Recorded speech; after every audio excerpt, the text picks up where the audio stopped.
Shino stood motionless, his fist still clenched, feeling the lingering power from his strike. At his feet lay the lifeless body of a Hyuga ninja, felled by a single punch. A slow, euphoric smile crept across his face as he flexed his fingers, relishing the raw, overwhelming strength coursing through his body. This is the perfect body," he whispered, his voice thick with ecstasy. He could feel the transformation. His muscles coiled with untamed energy, his very being pulsing with boundless chakra. It was intoxicating. The thought of killing a Hyuga Chunin with such ridiculous ease would have been unimaginable before. Now, it was mere child's play. His eyes gleamed as he reveled in this newfound power. "So this is what it feels like to be a Jinchuriki," he murmured, his excitement barely contained.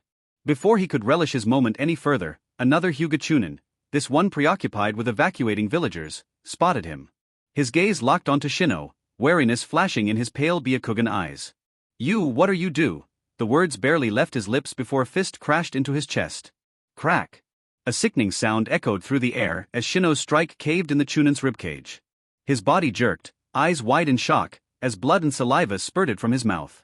He collapsed in a heap, convulsing for a few fleeting seconds before his body stilled. A choking gurgle was the only sound he managed before death claimed him. Shino spared the corpse not a second glance. He simply stepped over it, his mind focused elsewhere, towards the presence he had been sensing. The Miko.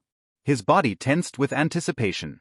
He could feel the resonance, a powerful force that intertwined with the dark entity sealed within him, Morio. That power was close, closer than ever.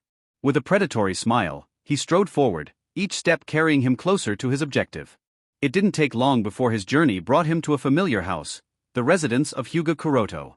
There ahead of him, he spotted three figures moving swiftly, a young kunoichi, a frightened little girl, and a man clutching a bow and arrow.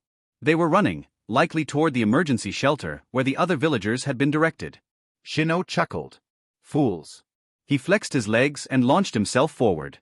The sheer force of his jump cracked the ground beneath him. Within moments, he landed in front of them with an earth-shattering impact. Boom! A thick cloud of dust billowed around him. The sudden intrusion jolted Hyuga Yui, Cheyenne, and Teruho into a heightened state of alertness. Yui instantly positioned herself between Shino and the others, her Byakugan flaring to life. Her stance was firm, unwavering. "Who are you?" she demanded, her tone sharp with vigilance. Cheyenne, though she had never met Shino before, instinctively recoiled. Her Miko blood sensed the vile presence within him, the twisted energy of Morio. A shiver ran down her spine, her small hands clutching Teruho's sleeve. Teruho, in turn, raised his bow, his fingers trembling as he knocked an arrow, ready to fire at a moment's notice. Shino, however, paid them little attention. His gaze was fixed solely on Cheyenne. A contemptuous smirk tugged at the corners of his lips. "So this is her, the one I seek." He could feel it, Morio's resonance with the Miko. Just as she could sense the demon inside him, he could sense her divine energy. Even if he had never seen her before, he knew without a doubt that she was his target. Satisfied, he finally turned his gaze to the Hyuga Kunoichi standing protectively in front of the girl. He studied her features, her stance, her eyes. After a moment, he let out a soft chuckle. "A Hyuga, and a Kunoichi at that," he mused. "Tell me, do you know someone by the name of Hyuga Kuroto? He should be around your age." Yui's expression darkened in an instant. "Kuroto-kun?" The mention of his name sent a jolt through her. Her wariness turned to something more dangerous, fury. Her voice dropped to a chilling tone. "What do you want with him?" Shino either didn't notice her hostility or didn't care. He continued casually, "Want something from him?" No, you misunderstand. I have no interest in some lowly branch division Hyuga, a mere slave to his rotten clan." He let out a scoff. "I simply recall working with him a few years ago. It was part of a mission with Uchiha Itachi. But that's of little consequence now. I am here for the Miko's daughter." His voice dripped with anticipation as he took a deliberate step forward. Teruho immediately raised his bow, his fingers tightening on the string. "Stop. Don't take another step," he warned. Shino ignored him. Teruho didn't hesitate. He released the arrow. Swish. Without even sparing it a glance, Shino tilted his head. The arrow zipped past, missing him by a mere inch. "Pointless," Shino muttered, his voice carrying an air of condescension. "Resistance will only make this harder for you. Accept your fate." Yui's Byakugan flared as she observed Shino's chakra, dark, twisted, and seething with immense power. It was unlike anything she had ever seen. No, perhaps she had seen something similar before. The Nine Tails. But that was at a distance. This was different. It was right in front of her. Was she afraid? Yes. Anyone would be. But was she going to run? No. Never. This man was after Cheyenne, the girl Kuroto had entrusted her to protect. And Kuroto-kun himself was away, investigating the land of demons. Until he returned, it was her duty to stand her ground. And beyond that, this man had dared to speak Kuroto's name. That alone was reason enough for him to die. She took a deep breath and spoke without looking back. Teruho-san, take Cheyenne and leave. I will hold him here. Shino arched a brow before laughing. You? Stop me. Then, in a flash, he was upon her. His fist lashed out, aiming to end her life with a single blow. 8 trigrams vacuum palm. A sudden force struck him mid-attack. Boom. An invisible thrust of chakra sent him flying backward. His body crashed through a nearby wall, rubble collapsing around him. From the dust, a low growl emerged. Body revival technique. Shino rose to his feet, his body convulsing as his muscles twitched, wove together, and strengthened even further. He rolled his shoulders, stretching his newly reinforced limbs. He grinned. Interesting. This hunt was turning out to be far more amusing than he had anticipated. Without hesitation, he lunged forward again. Yui stood her ground. As he neared, 2 chakrams slid from the sleeves of her kimono into her waiting hands. Shino's punch shot towards her skull. Yui bent backward, arching into a perfect bridge to avoid the strike. In the same fluid motion, she flipped, her foot slamming into his chin. Shino staggered, just in time to see 2 spinning chakrams hurtling toward him. Instinctively, he raised his kunai to deflect them. Clang. But something was off. Whip. Thin wires glinted in the air. The chakrams twisted mid-flight, slicing straight through his arms. For a brief moment, everything was silent. Then, body revival technique. The severed limbs began to regrow before Yui's horrified eyes. Regeneration? Her heart pounded. This thing isn't human. And then he was upon her once more. The battle was far from over. And Yui knew, this fight would push her beyond her limits. Tsukihei felt the resistance of her blade as it slid free from Shino's chest, warm blood spraying outward before dripping onto the ground. Yet, despite the deep wound, she knew better than to expect victory. Drip. Drip. Drip. Even as his body shuddered from the unexpected attack, the dark chakra surrounding Shino flared violently, thickening like a malevolent storm. His muscles twitched and convulsed, rapidly regenerating as if time itself reversed his injuries. His breath hitched, his face twisted with rage. Clutching the still healing wound, his voice rumbled with malice. How dare you?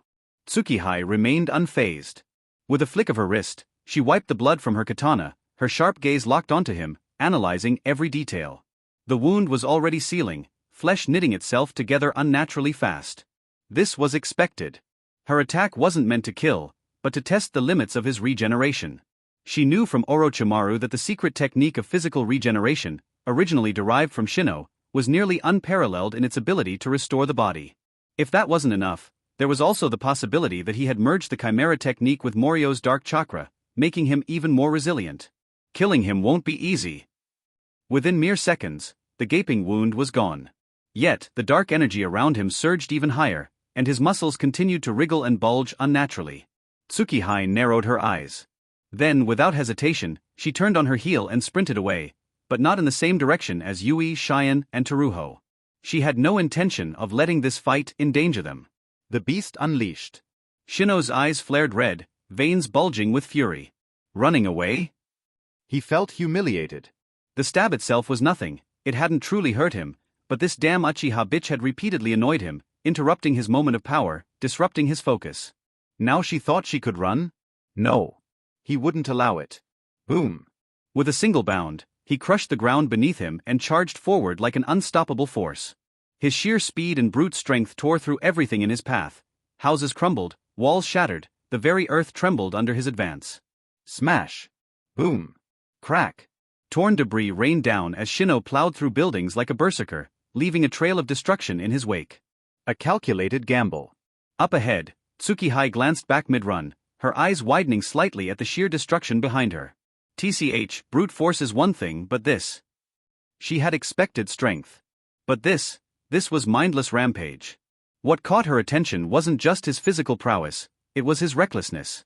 Something is wrong. Destroying so many structures would only attract more attention.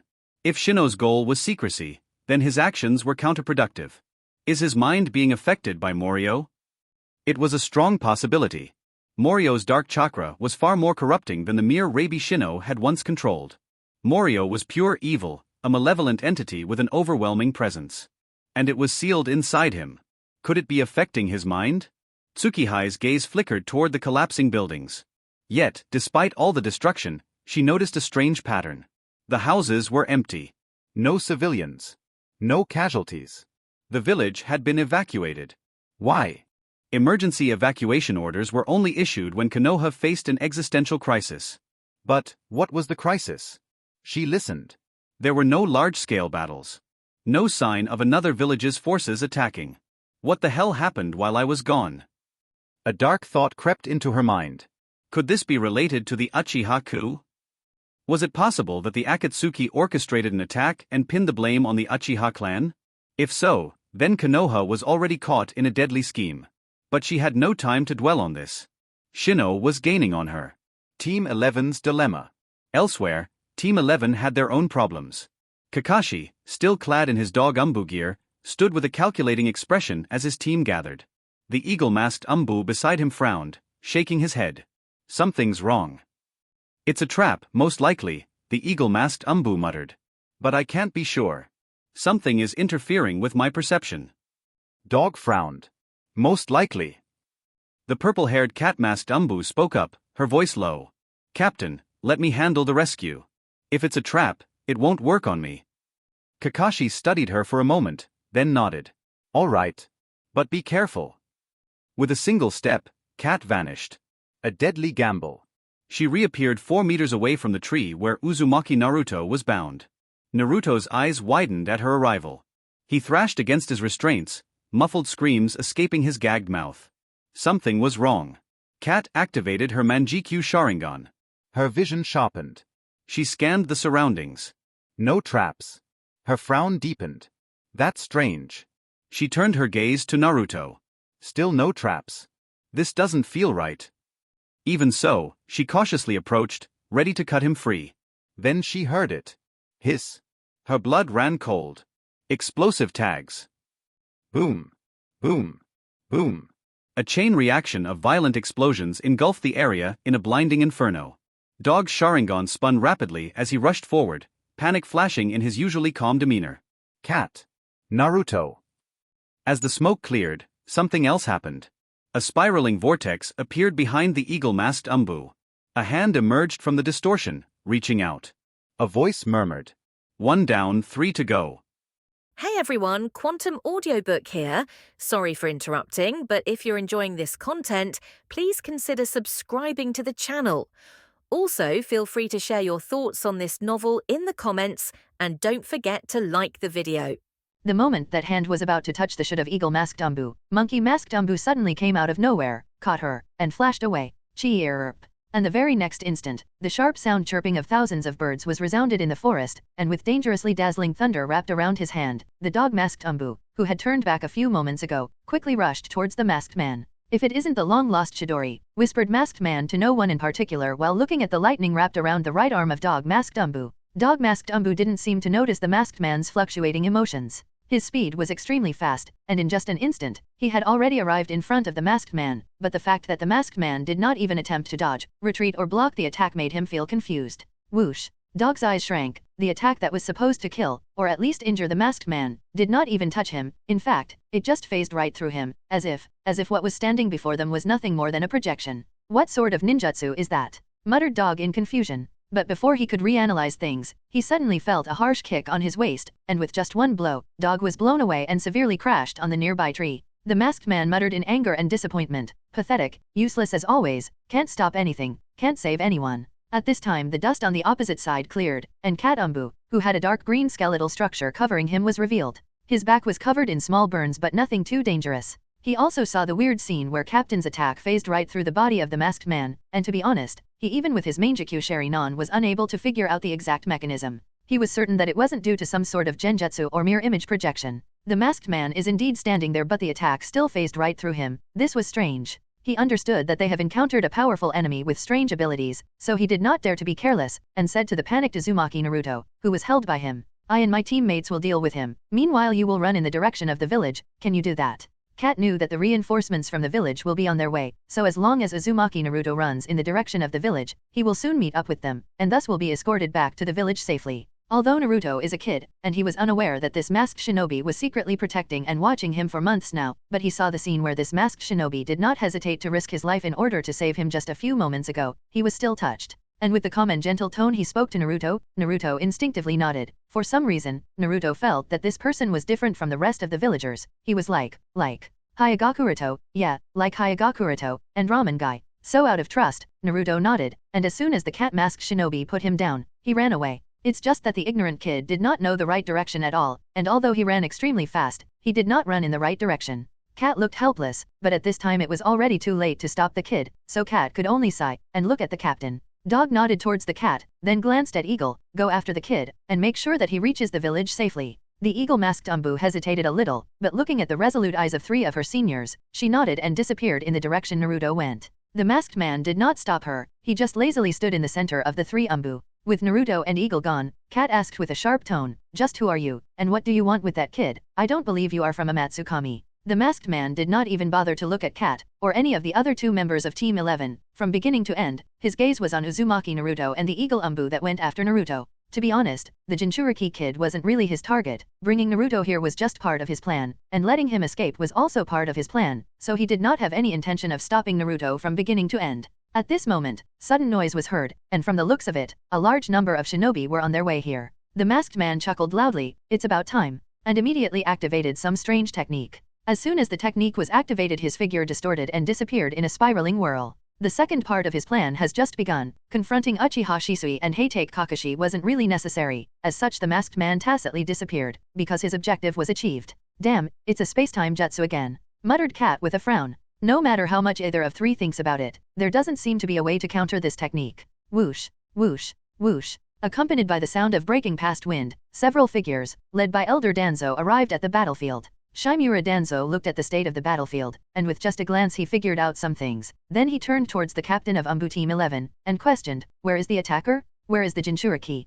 Dog pointed in the direction Uzumaki Naruto ran in, and said, "The attacker just escaped using some sort of space-time jutsu," and Uzumaki Naruto ran in that direction. "Eagle of our team went after Uzumaki Naruto and we were going to go after him as well." "Stop." Shimura Danzo ordered and stopped the 3 of Team 11 to chase after Uzumaki Naruto. His gaze was flickering as if he was preparing for something. Cat asked doubtfully, "Danzo-sama, is something wrong?" "At novel bin at." The dog looked at Shimura Danzo deeply and then signaled something to Monkey. Unlike Cat, who was really worried about the safety of Uzumaki Naruto, the keen captain of Team 11 noticed the strangeness of Shimura Danzo's expression. At this moment, the captain of the Hokage guards along with the rest of the Hokage guards also arrived, came next to Dog, and whispered lightly, "Someone tried to assassinate Hokage-sama. We suspect that the culprit of the attack is Uchiha Shisui." The dog was shocked and immediately denied, "It's impossible, Uchiha Shisui has been under my watch from beginning to end, it cannot be him." The fact that Heitake Kakashi denied it made Shimura Danzo's determination stronger. He instantly used the body flicker technique and instantly rushed towards Uchiha Shisui without any warning or questioning.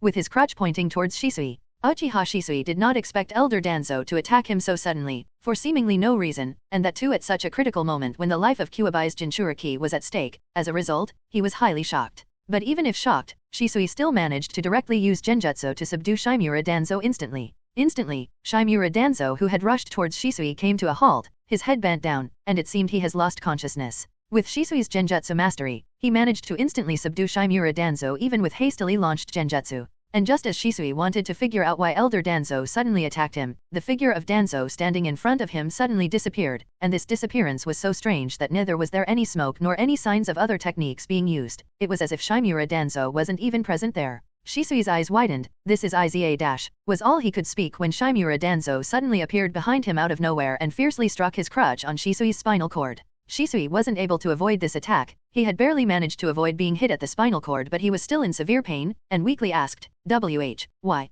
Shimura Danzo said coldly, "Humph, you Uchiha Shisui, dare to collude with the Uchiha clan and planned the assassination of Hokage-sama, and you dare to question me why?" While Shisui lost his consciousness, Danzo did not wait any longer, and hurriedly stretched out his hand to rip out that oh-so-powerful pair of Mangekyou Shurinon from Shisui's eye sockets, so that he can finally have the ultimate genjutsu technique Kota Amatsukami in his hands and make good use of it for the sake of the village. Just as Danzo's fingers touched Shisui's eye sockets, some sort of seal hindered Danzo to move forward and rip out those eyes. And before he could figure out what in the hell was this, two figures simultaneously appeared before Danzo, one of whom heavily kicked Shimura Danzo in the chest, while the other picked up the unconscious Uchiha Shisui. Both of them acted in tacit cooperation, and in the blink of an eye, they rushed out of the crowd while carrying the unconscious Shisui. Shimura Danzo, who was kicked heavily in the chest, collided with a tree, but it didn't seem that he was injured. However, he was deeply angered, and that rage was clearly visible on his face. Looking at the two figures who disappeared with soon-to-be his pair of Mangekyou Shurinon, Shimura Danzo gritted his teeth in frustration. Hey, take Kakashi, might guy. He was only a step away from Mangekyou Shurinon, and the fact that these two interfered with his plans angered him. In rage, he immediately ordered the shinobi around him. Team 11 colluded with the Uchiha clan, and betrayed the village by participating in the assassination attempt of Hokage-sama. For their crime, I, Shimura Danzo, declare them to be rebels. Immediately start hunting. The loyal shinobi of the root subunit did not hesitate to chase after the three Umbu of Team 11, while the shinobi that were not part of the root subunit looked at their respective captains. They were not sure what to do. Team 11 is undoubtedly the most elite and strongest team of the current Umbu department, and their respect is extremely high within the Umbu department. As such, they were hesitant to act as per Shimura Danzo's orders. The captain of Hokage Guard stepped forward and said, Danzo-sama, Uchiha Shisui is only one of the suspects. He is not proven to be a convict as of yet. Moreover, Hokage-sama ordered that Uchiha Shisui must be brought back without any injuries, so directly declaring them as a rebel is a by-dash. Shimura Danzo interrupted his words midway, and said sternly, I will explain things to Hokage-sama myself. Now Uchiha Shisui is an extremely dangerous person and he is on the loose. Moreover, I suspect that the rest of Team 11 is under his control, so they must be immediately neutralized, and Uchiha Shisui must be eliminated as early as possible, otherwise the danger he poses to the village is too much.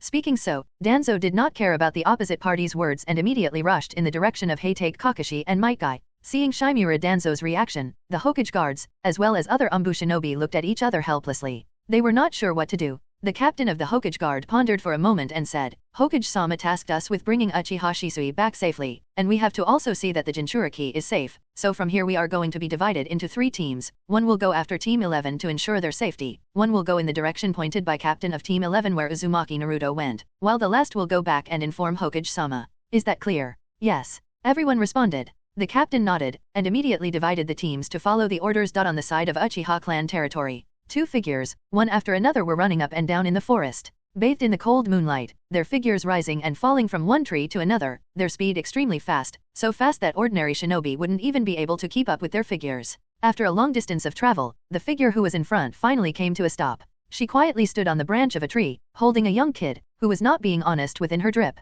The child was panting, heaving, and struggling to break free, but all this to no avail. The kunoichi is undoubtedly Otoyumi, while the child struggling in her grip is Uchiha Sasuke, who is taken as a hostage by Otoyumi, to force Uchiha Itachi to reveal everything he knows about Uchiha Tsukiyai. Just a few short moments later, the latter figure that was chasing after Otoyumi landed on the canopy of a tall tree, staring Otoyumi with a gloomy look. Naturally, this was Uchiha Itachi. The canopy of the tree on which he stood was a lot higher than the branch on which Otoyumi stood, so to look at Uchiha Itachi, Otoyumi had to look up. And looking up, Otoyumi saw that the figure of Uchiha Itachi overlapped with the full moon in the sky, giving off a noble and mysterious vibe. Otoyumi frowned. For some reason, she felt very upset when looking at this Itachi, but she suppressed her doubts within, as she knew that she is very close to obtaining the perfect body. I commend you, Uchiha Itachi, for chasing after me so hastily, but do you honestly believe that you can defeat me and save you dear little Otauto? Itachi pulled out the sword strapped at his back, and said, I feel that I would forever regret it if I don't try at least. Giggles, is that so? Saying that, Otoyumi tightened her grip, her long nails piercing through the skin on Sasuke's neck. She licked her lips, and spoke with a cold smirk. My condition is very simple. As long as you are willing to give all the information about Uchiha Tsukiyai to me, I am willing to let go of both of you brothers.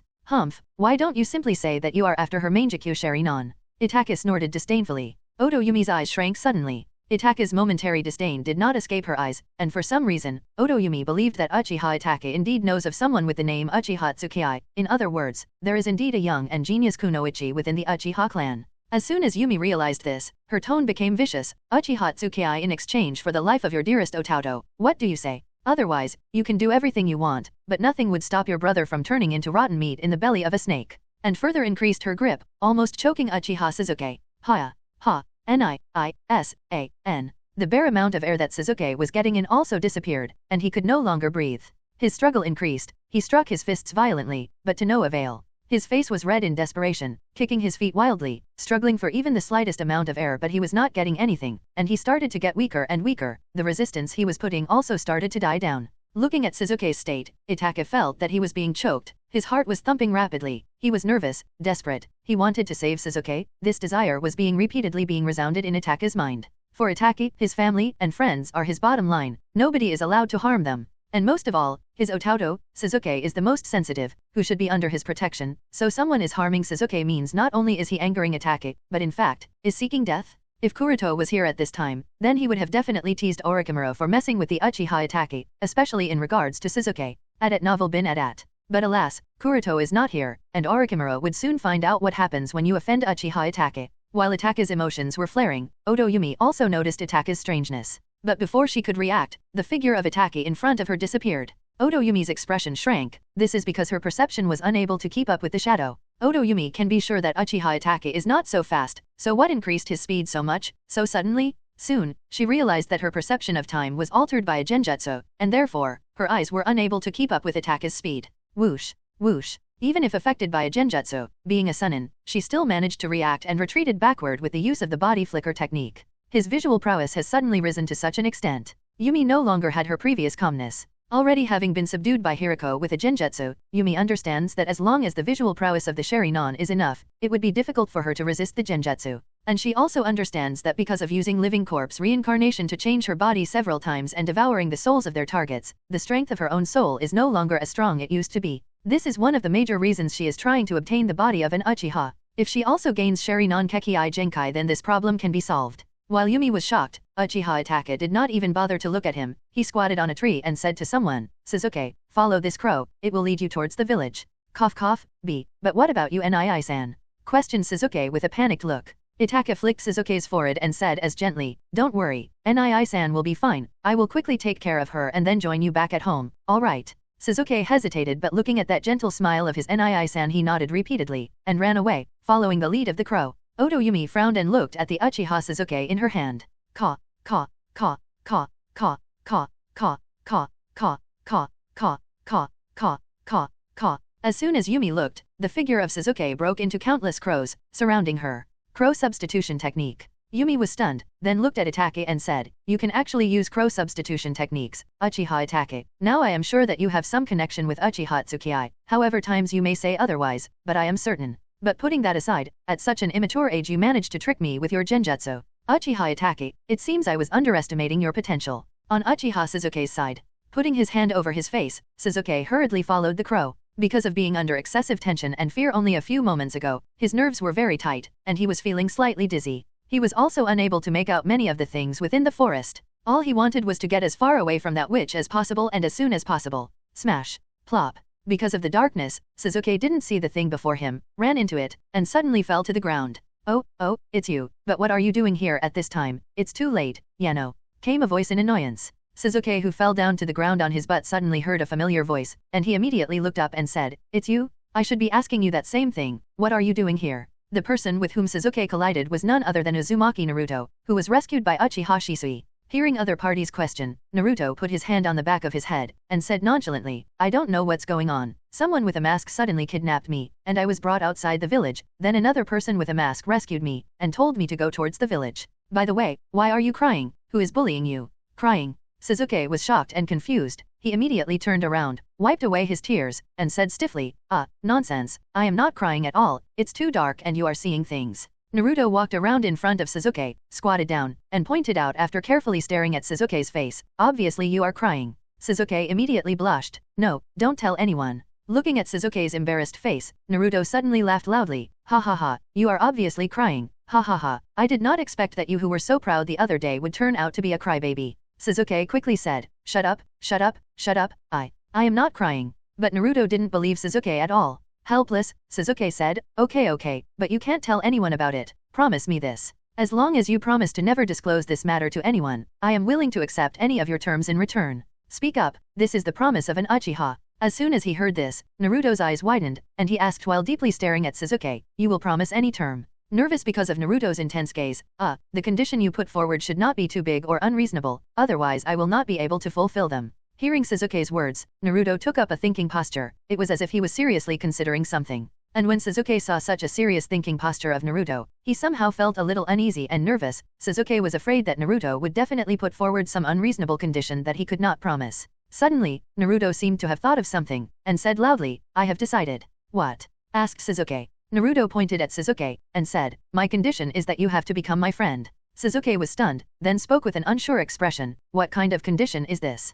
Naruto immediately pointed at Sasuke and said impatiently, "Hey, you cannot back off now, you promised, right? You have to accept my condition." Sasuke waved his hand awkwardly, and said, all right, I accept your condition. From this day, you and I are friends." These are the words of Uchiha Sasuke. "Hooray, then, I am Uzumaki Naruto, and my dream is to become the Hokage," Naruto said excitedly. Sasuke was helpless by Naruto's exciting aura, but he did not dislike it. It felt strangely comfortable and he felt relief. His anxiety, fear also started to ease away. This was strange, and somehow reminded him how he has always felt in the presence of his Nii-san. Sasuke smiled lightly, and together with Naruto started to walk in the direction of the village while laughing and talking, under the lead of the attack is Crow. And neither of the two noticed the Umbu shinobi with purple hair, and an eagle mask watching over them and silently following them from top of a tree. She had a gentle smile while looking at the two kids, but the smile was hidden within her Umbu mask. While Ataki and Team 11 each dealt with some situations, the other complicated situations also developed within the village. Let's rewind time to a few minutes ago. Uchiha Fugaku led the elites towards the Hokage building. Although they were not close yet, from the bright lights of the Hokage office, and tumultuous voices, it wasn't difficult to assume that something was going on, and this something, for some reason made Fugaku a bit uneasy. What could have happened that prompted Sandaime to issue emergency evacuation and also gathered so many ninjas at once? Muttered Fugaku in doubt. Fugaku can easily determine that at least 100, or probably more high-level shinobi gathered at the Hokage building at this moment. In terms of number alone, Uchiha clan is obviously outmatched. Therefore, Fugaku has made up his mind, once he sees Sandaime, and feels that the Hokage faction is planning to take some action against his clan, then Fugaku will immediately use his Mangekyou Sharingan to solve the matter at once. At least that way, his clan wouldn't be hit and annihilated by a surprise attack. And for this very reason, Fugaku made sure that all the youngsters, including his sons Itachi and Sasuke, were left behind at the clan, so as to improve the chances of survival of the Uchiha clan even in the worst-case scenario. Only a few seconds later, the team led by Uchiha Fugaku arrived at the Hokage building. As soon as he arrived,